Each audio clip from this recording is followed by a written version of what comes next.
Hello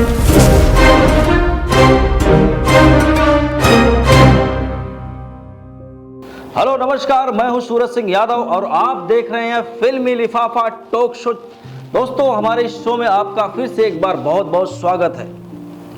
आप लोगों ने बड़े बड़े स्टारों को देखा होगा, सुना होगा, उन्हें उनके नाम से जानते और पहचानते हैं। लेकिन दोस्तों, आज हम बात करेंगे बहुत से ऐसे कलाकारों की जिन्हें ना ही तो आप ठीक से जानते हैं और ना ही उन्हें ठीक से पहचानते हैं। मुंबई में हर साल लाखों की तादाद में लोग एक्टिंग करने आते हैं, लेकिन उसमें से कुछ ही लोग हैं जो यहाँ टिक पाते हैं। ज़्यादातर लोग अपने गांव फिर से चले जाते हैं।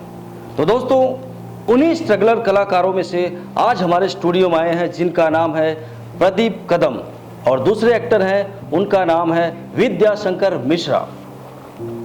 विद्याशंकर जी और प्रदीप कदम सर, आप दोनों जन का हमारे शो पे बहुत बहुत स्वागत है। धन्यवाद। विद्याशंकर सर, आपसे मेरा सवाल यह है कि आप कहाँ के रहने वाले हैं? मैं तो ऐसे प्रॉपर उत्तर प्रदेश का रहने वाला हूँ। सुल्तानपुर डिस्ट्रिक्ट है मेरा, जो अमेठी के नज़दीक पड़ता है। लेकिन मेरा जन्म जो है वो कलकत्ता में हुआ है और मेरा पालन पोषण सब कुछ कलकत्ता में हुआ है। और सेम सवाल प्रदीप सर आपसे है कि आप कहाँ से हैं? मैं प्रॉपर मुंबई का हूँ। मेरे दादाजी कोपण से मुंबई आ गए और मेरे पिताजी का जन्म भी मुंबई का, इसके लिए भी अभी मैं प्रॉपर मुंबई का। विद्याशंकर जी, आपका फिल्मों में आना कैसे हुआ? आपने फिल्मों को देखकर प्रभावित होकर आए या फिर किसी ने आपसे कहा कि आप एक्टर बन सकते हैं?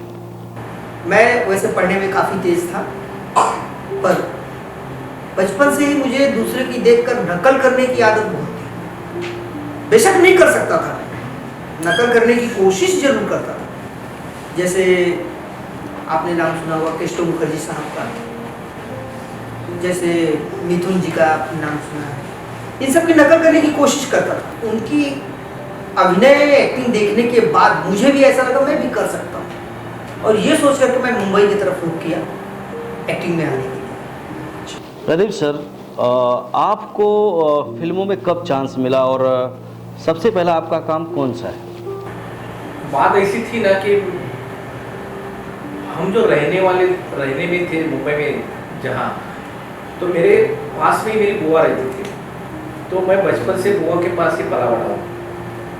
तो उसको एक शौक था कि हमारे एरिया में, यानी पूरा महाराष्ट्र एरिया था, वहाँ पे एक कोकण का लोक प्रकार है, नमन भारूड दशावतार करके।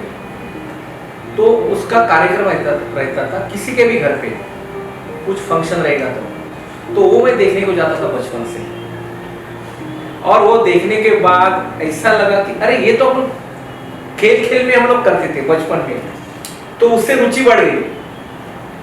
और फिर लिटिल थिएटर करके बहुत बड़ी संस्था थी, वो बाल नाट्य करती थी और उसके साथ साथ में वो अंतरशालेय बाल नाट्य स्पर्धा लेती थी।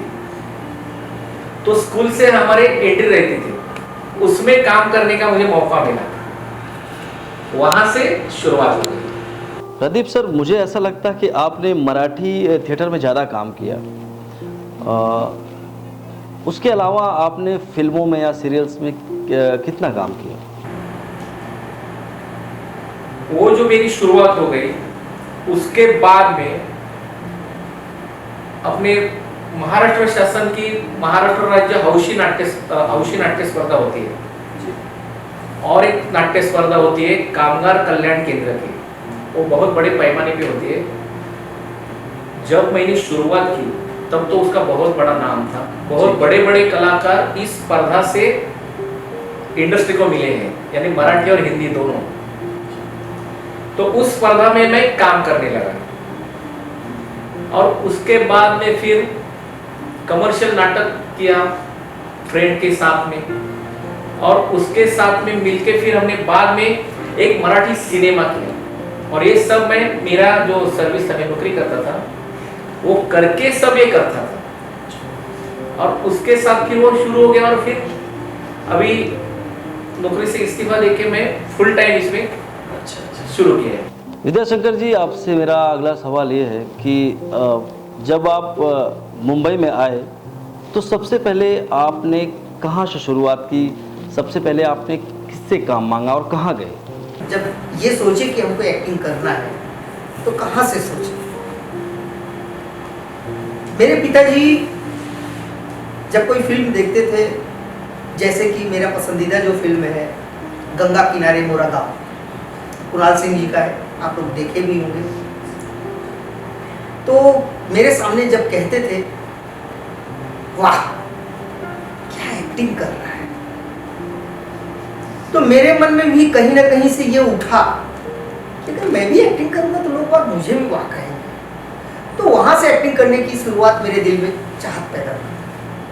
आ गया मुंबई भैया ये सोच करके कि हम तो छा जाएंगे, पहुंच गया मुंबई। पर जो पापड़ बेले, जो धक्के खाए, भैया मत पूछो, कभी कभी तो भूखा पेट भी हम सो जाते थे। अच्छा, मुंबई आप जब आए तो मैंने आपसे सवाल पूछा कि सबसे पहले आप कहाँ गए और किससे बोले कि यार मुझे फिल्म में काम करना है? किससे सबसे पहले आप किससे मिलना चाहते थे कि उनसे मिलूंगा तो मेरा काम हो जाए? घटना तो मैं बहुत सच्ची बता रहा हूँ, शायद कोई यकीन करे या ना करे, पर ये 16 आने सच है कि मेरे गांव में मेरे एक रिलेटिव थे, चाचा ही लगते थे लगभग, वो बॉम्बे में ही रहते हैं, अभी भी रहते हैं, ऐसी बात नहीं कि वो चले गए, अभी भी रहते हैं। तो मुझे जब पता चला कि वो बॉम्बे रहते हैं तो मैंने उनसे अच्छी खासी नज़दीकियाँ बढ़ाई, उनके दिल पर राज करने का कोशिश किया कि अगर मैं बम्बई पहुंचूं मुझे बहुत अच्छा मदद इनसे मिलेगा। भैया उन्होंने भी हाँ भर दिया कि चलो आ जाओ, हम सब देख लेंगे।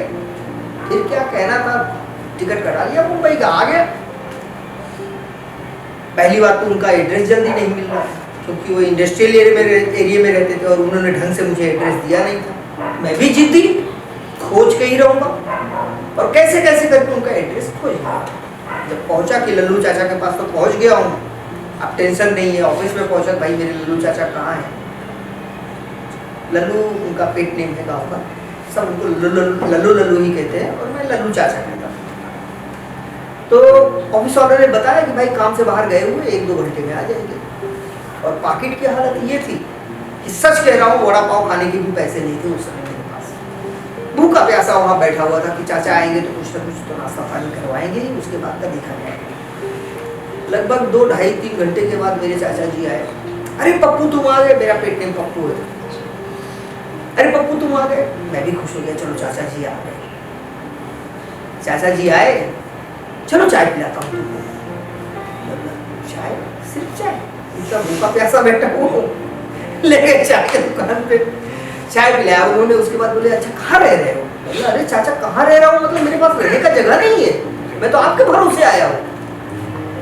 तो अरे यार तुम गलत समय में आ गए, मैं तो बाहर जा रहा हूँ कंपनी के काम से। एक काम करो, 2-4 दिन कहीं एडजस्ट हो जाओ, बाद में मेरे साथ मैं कोई ना कोई व्यवस्था कर दूंगा।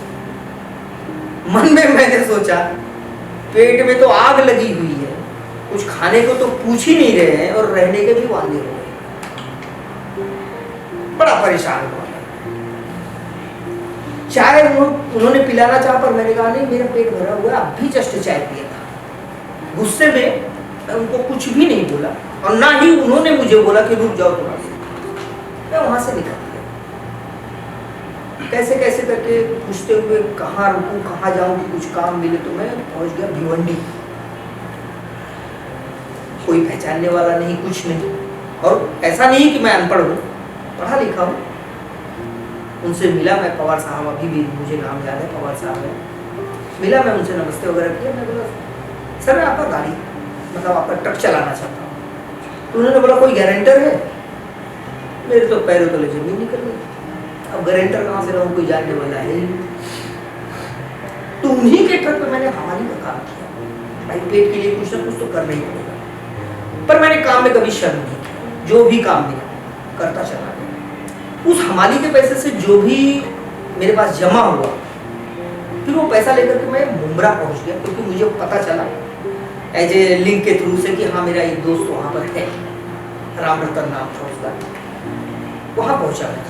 तो राम रतन तो मिला नहीं, लेकिन राम रतन जहाँ रहता था उसका वो दोस्त मुझे मिल गया।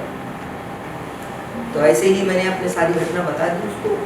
बताने के बाद उन्होंने मुझे बताया, उस समय मेरे पास 500 रुपये जमा थे, और गांव से जब चला था तो एक ऐसा नोट लेके चला था जो कहीं चला ही नहीं।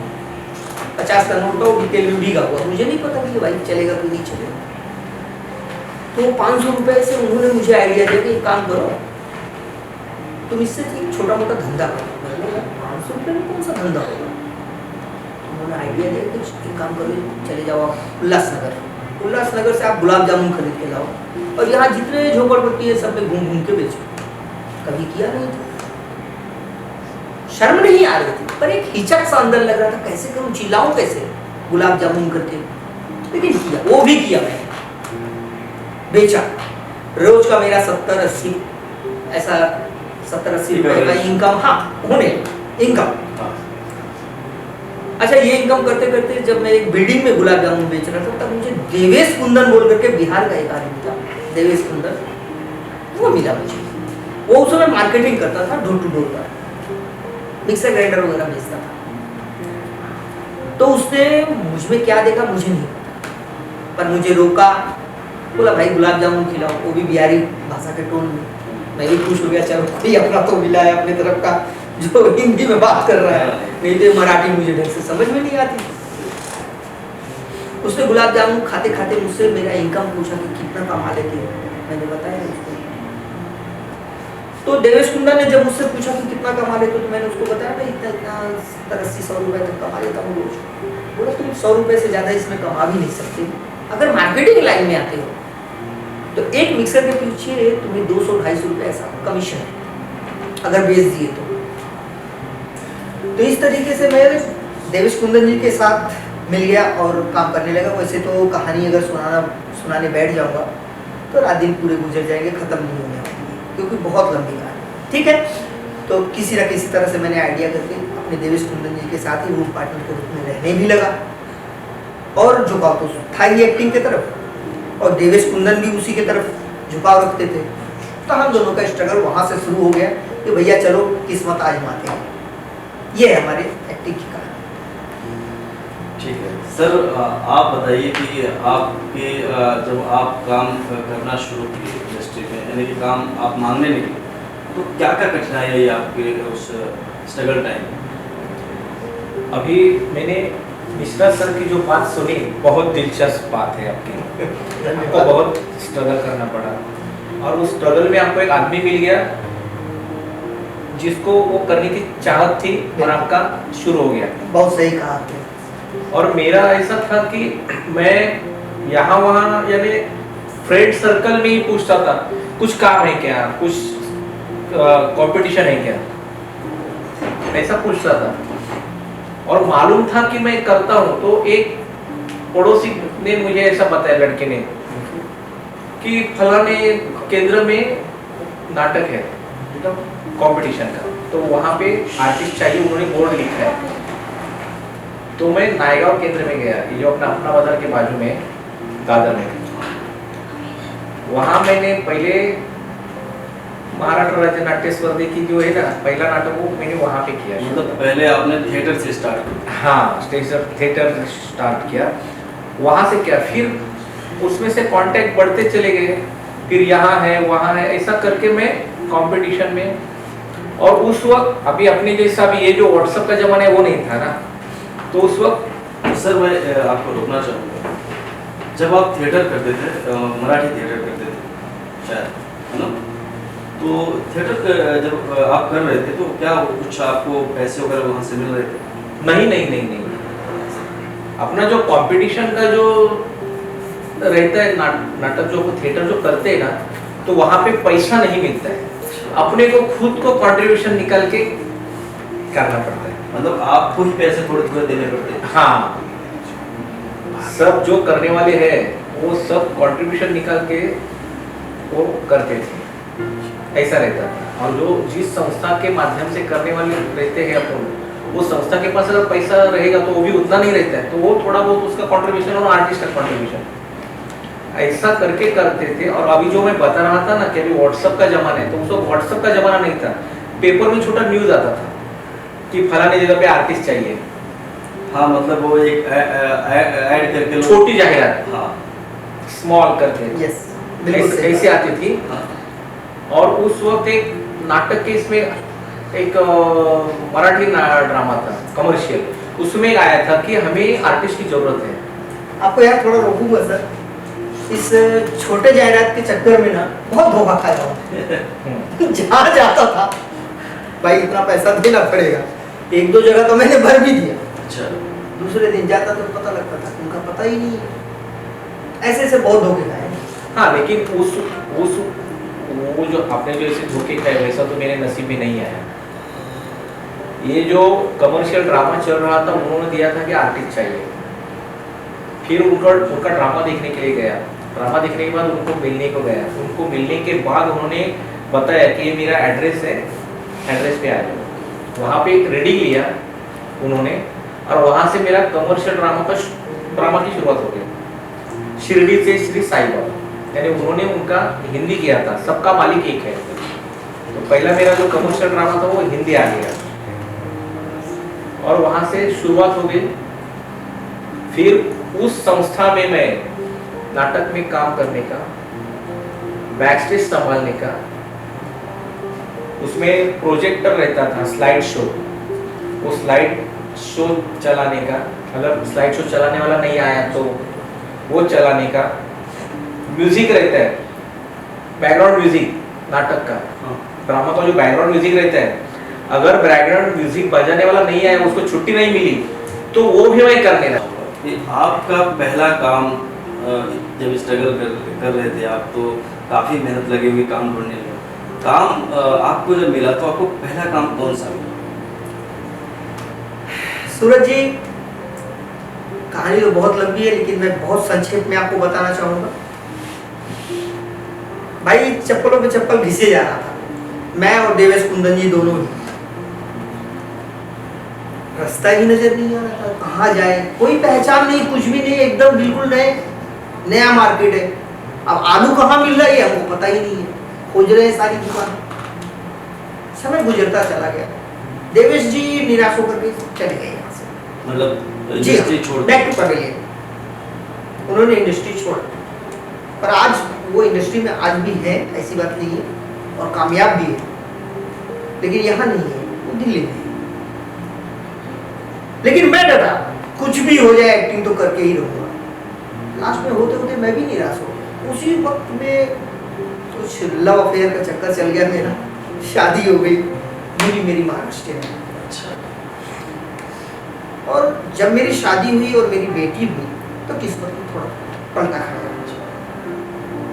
बेटी थोड़ी बड़ी हुई तो बीवी की वजह से, मतलब शादी होते ही हफ्ता 10 दिन के अंदर ही मुझे सबसे पहला काम मिला, वो भी मेरे भोजपुरी लैंग्वेज में, अच्छा, सीरियल में, जिसका नाम था बाहुबली। आप लोग शायद महुआ चैनल पे ये देखे भी होंगे, बाहुबली सीरियल। लेकिन उसमें रोल जो मिला, वो रोल कोई करने के लिए तैयार नहीं था। क्यों, वो भी बता दे रहा हूँ। क्योंकि उसमें सीन ऐसा था कि जो डॉन है वो उस किरदार को चप्पलों से मारता है, और ये सीन कोई करने के लिए तैयार नहीं। पहली बार मुझे मिला, मैं डर गया, कर लूंगा भाई। एक्टिंग तो मुझे बहुत आसान लगा था कि अब तो कैमरा मिल रहा है, अब तो करूंगा। लेकिन भैया जब कैमरे के सामने गया तो पूरा हिल गया, ऊपर से नीचे तक पसीना ही पसीना। कभी कैमरा देखा ही नहीं था, फेस ही नहीं किया, पहली बार। ना कहीं एक्टिंग सीखी, ना कुछ किया, कुछ भी नहीं, कोई जानकारी नहीं। कहने का मतलब ये है कि अगर आपको कैमरे के सामने एक्टिंग करनी है, अगर आप चांस ढूंढ रहे हैं, अगर आपको मौका मिलता है, तो अगर आप एक्टर सच में नहीं है तो आप काम नहीं कर पाएंगे। जी नहीं, बिल्कुल नहीं। यही ना? जी नहीं। यानी कि काम सीखें पहले। ज्यादातर लोगों का मानना यही है, पर मैंने आज तक मेरी जिंदगी में कहीं भी काम सीखा नहीं है। मैं वही आपको बताना चाह रहा हूँ कि अगर इरादे बुलंद हो तो आंधियों में चिराग जलते हैं। तो कैमरा देखने के बाद एक बार हिम्मत टूट गया, लेकिन फिर अपने आप को अंदर से मैंने मजबूत किया और वो शॉट दिया कि डायरेक्टर आकर के मुझे गले लगाया। क्योंकि जो लोटना पोटना, जो मार खा करके रोना और चिल्लाना, बड़ा गजब का शॉट हुआ। और मेरे कई दोस्तों ने मुझे चिढ़ाया भी कि यार क्या चप्पल से मार खाता है। शायद कदम से कुछ बोलना चाहते हैं। बोलिए सर। अभी मिश्रा सर ने जो कहा वो भी सही बात है कि सीखना चाहिए ऐसा नहीं, अंदर से लगन होना बहुत जरूरी है। और दूसरी बात ऐसी है कि अगर आप स्टेज करेंगे, थिएटर करेंगे तो उसका थोड़ा बहुत यानी बहुत फायदा होता है। बहुत फायदा है, ऐसा ऐसी नहीं है। बात नहीं है। क्योंकि सब थिएटर पे अपना जो रिहर्सल रहता है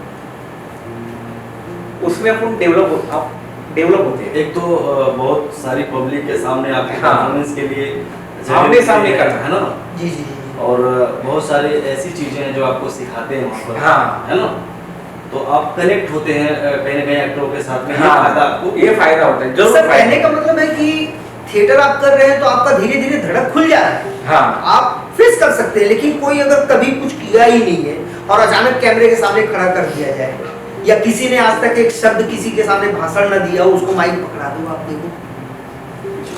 लेकिन अगर इरादा बुलंद कर ले तो कर सकते हैं। हाँ। अच्छा सर, आपने सिर्फ मराठी में ही काम किया, फिर हिंदी या उसके अलावा भोजपुरी या किसी और अदर लैंग्वेज में काम किया?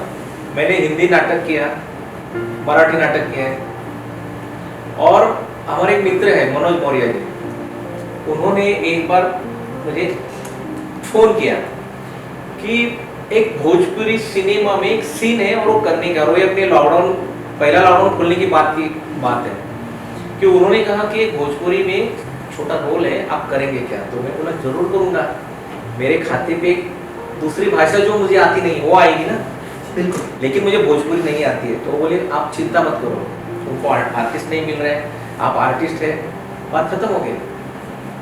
तो मैंने फिर भोजपुरी में काम किया, कैसन नसीबिया करके सिनेमा। कदम साहब उसमें सिर्फ आप ही नहीं, हमारे सूरज भाई साहब भी हैं। हाँ, आप भी थे उसमें। और हम भी हैं, और आप भी थे। हम लोग सब एक साथ काम एक्चुअली किए। जब वो सिनेमा जब स्टार्ट हुई थी तो उसमें मैंने अजय विलन किया और हमारे कंवलजीत भाई हैं, आप हाँ। जानते होंगे। जी हाँ जी हाँ जी, आप और बहुत हम अच्छी लोगों ने तरह। अजय विलन उसमें काम किया, काफी अच्छा काम रहा हमारा, बराबर। हम लोगों ने बड़ा सराहा भी।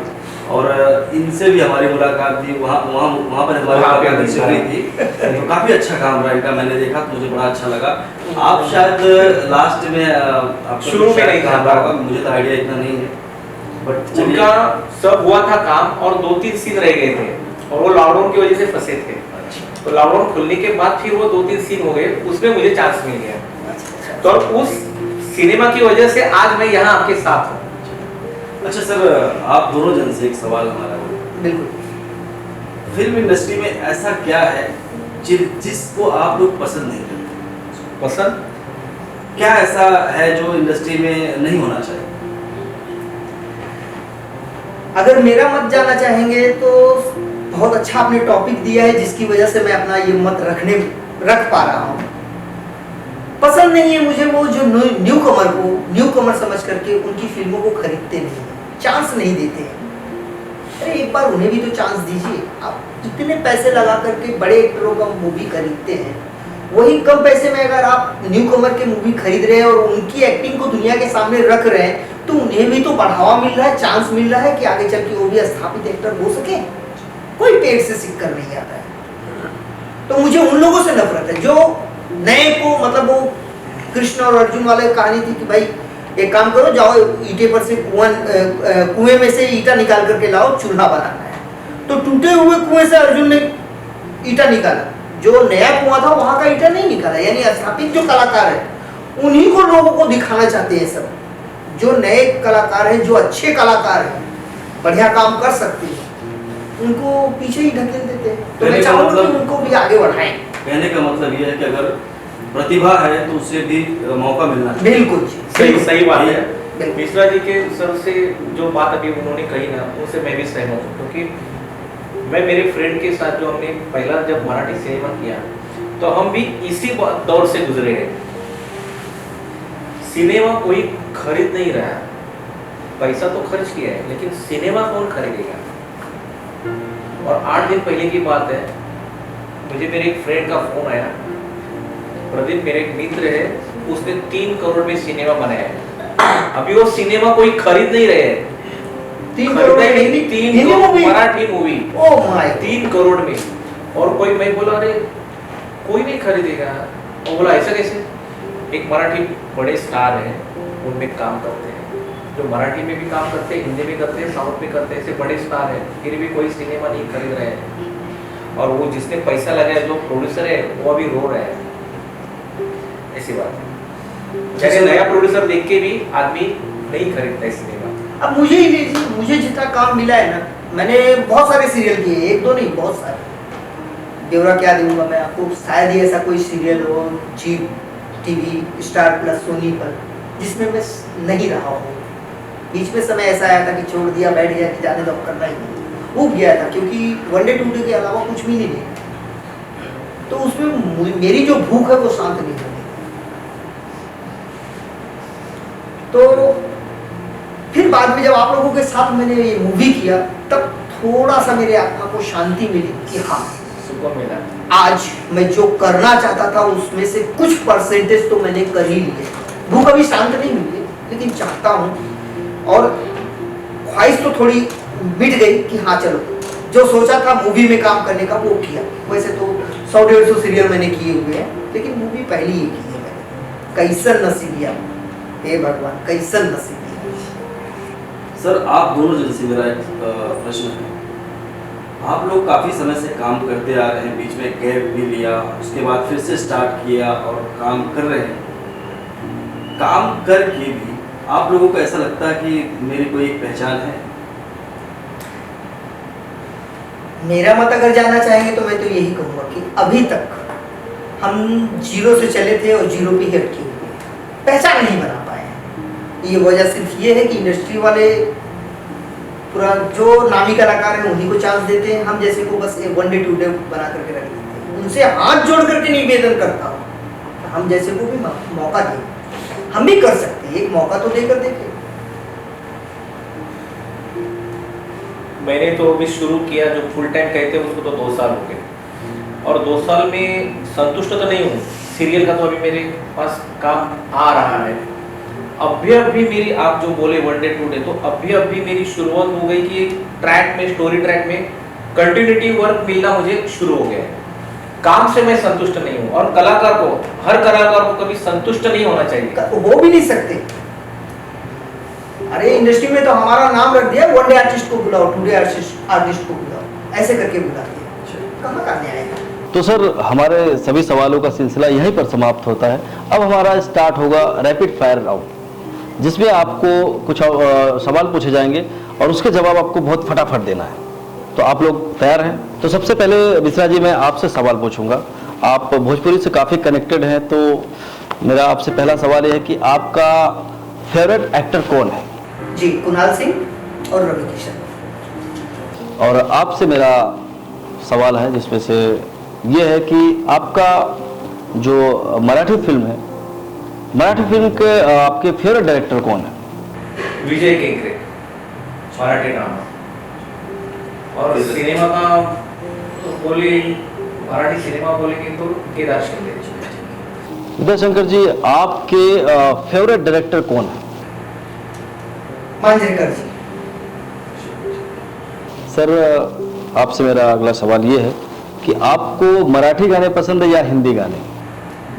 मुझे हिंदी पुराने गाने पसंद है। हमारा रैपिड फायर राउंड यहाँ पर समाप्त होता है, और आप लोगों ने अपना कीमती समय हमें दिया, उसके लिए मैं आप सभी का तहे दिल से शुक्रगुजार करता हूँ। आपका बहुत बहुत धन्यवाद।